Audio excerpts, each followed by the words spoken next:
জানান দিতে চাই যে জুলাইকে যতই সিডিআই করতে চাও, জুলাই তোমাদেরকে সিডিআই করে দিল্লিতে পাঠিয়ে দিয়েছে। সুতরাং বাংলাদেশে তোমাদের আর জায়গা হবে না।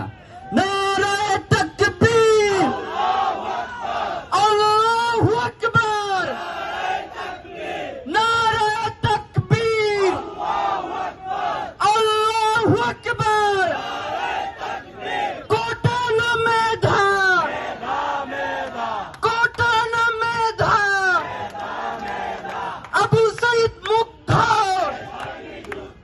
শেষ হয়নি যুদ্ধ,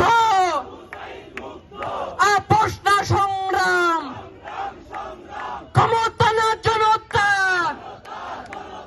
দালালি না রাজপথ, গোলামি না আজাদি, গোলামি না ইনকিলাব, গোলামি না ইনসাফ, গোলামি না হাদি। তুমি কে, আমি কে? লাল সবুজের পতাকায় হাদি তোমায় দেখা